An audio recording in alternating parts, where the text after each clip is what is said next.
The Inflation Reduction Act passed. Yay!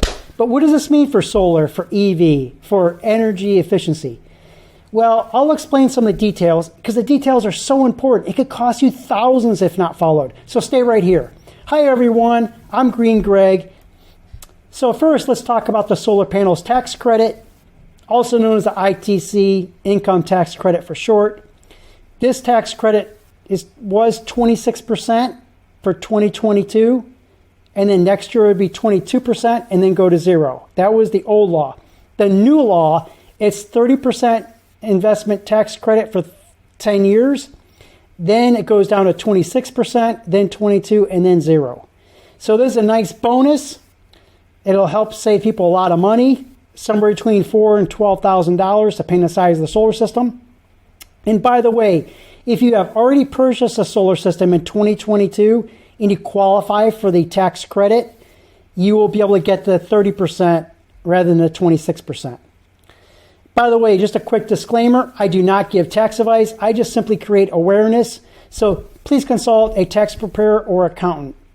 And by the way, this tax credit does apply to standalone battery storage as long as it's at least 3 kilowatt hours. And also, it does apply if you already have solar and you add a battery to it. By the way, the tax credit does not apply to solar pool heaters. Either under the old law or the new law, it does not apply. The IRS has ruled that solar pool heaters are a luxury item. Here's the form for the residential solar tax credit and energy efficiency, 5695. At the time of this video, the 2022 form was not available, but this probably would be the form number. IRS will be updating it, and it might give you a general idea on some things, but please note it will be changed. I'll give you a link just as a perusal, but understand it will be changed. And once again, I don't give tax advice. I just create awareness so you can open up the conversation with your tax preparer or your licensed accountant. There's $4.3 billion in energy efficiency that will go to the state offices and be distributed to homeowners. Some of this is energy retrofits, both single family and multifamily homes. And also there's some energy appliance upgrade rebates, things like heat pump water heater, heat pump for HVAC.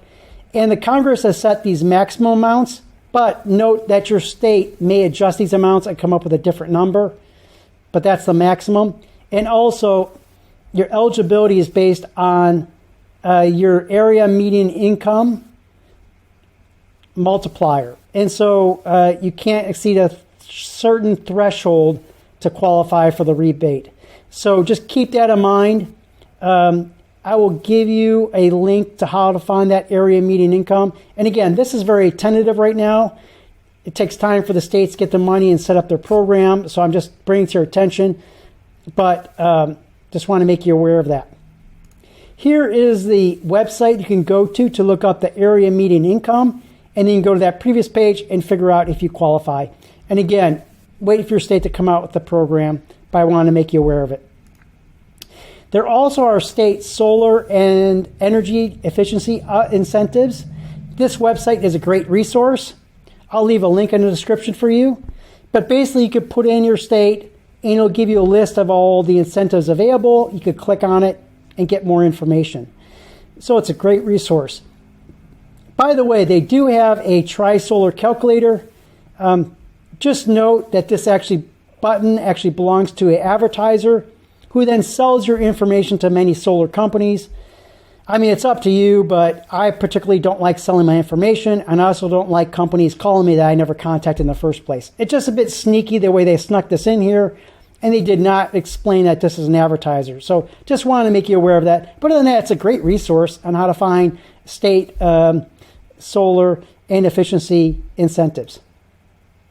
So if you found this helpful so far, please go ahead and click that thumbs up, click subscribe, and click that notification bell so you don't miss any of my future videos. But there's more to come, so stay tuned.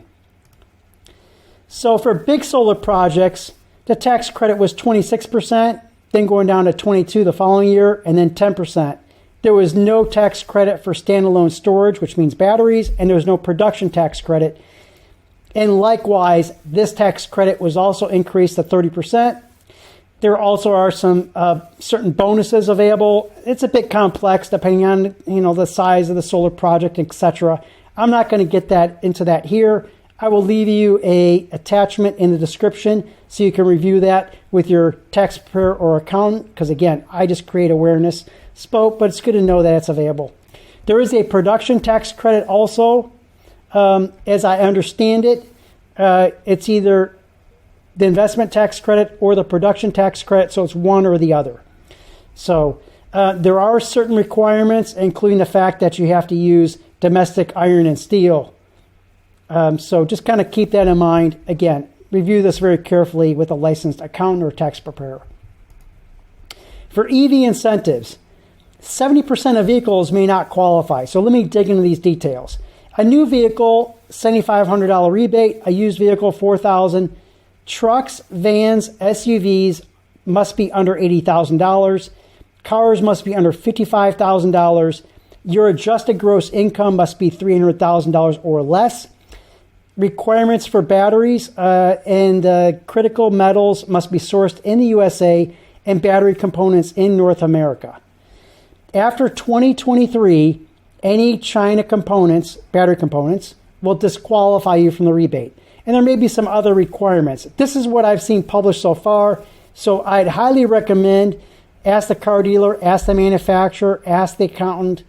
Do your research before you buy, because otherwise you might be disappointed by not getting that rebate. And by the way, what's been said in the marketplace, I don't know if it's true, but that Tesla and General Motors are likely able to qualify with this requirement.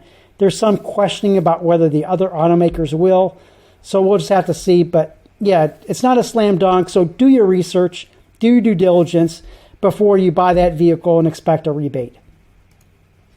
There are American manufacturing incentives, $10 billion, 30% tax credit towards investment costs in facilities and equipment, or there's also manufacturing production costs. This is an application reward process. There's a lot of requirements. Again, I'm just going to leave this in the description and you can review it. There's $500 million in Defense Production Act. It could be solar or other manufacturing. And again, I just create awareness. I don't give tax advice. So check this out with your accountant or tax preparer. Energy Innovation Center says that the IRA is the most significant federal climate and clean energy legislation in U.S. history, and its provisions could cut greenhouse gas emissions 37 to 41% below 2005 levels. With IRA and additional executive and state actions, we can realistically meet our commitments under the Paris Agreement. So it's nice to know that we are doing our part as Americans to help combat global warming. So I'm going to leave you these resources in the description. Hey everyone, I hope you found this video helpful. If you found it of value, go ahead and click that thumbs up button if you haven't already. That shows my video to more people and helps me continue to bring this sort of content to you. Also, hit that subscribe, hit that notification bell so you don't miss a future video. Every week, I will bring you new videos, insider information, stuff that you don't know but need to know. I will give you information that nobody else will. Thank you so much. Have a great sunny day. Take care. See you in the next video. Bye-bye.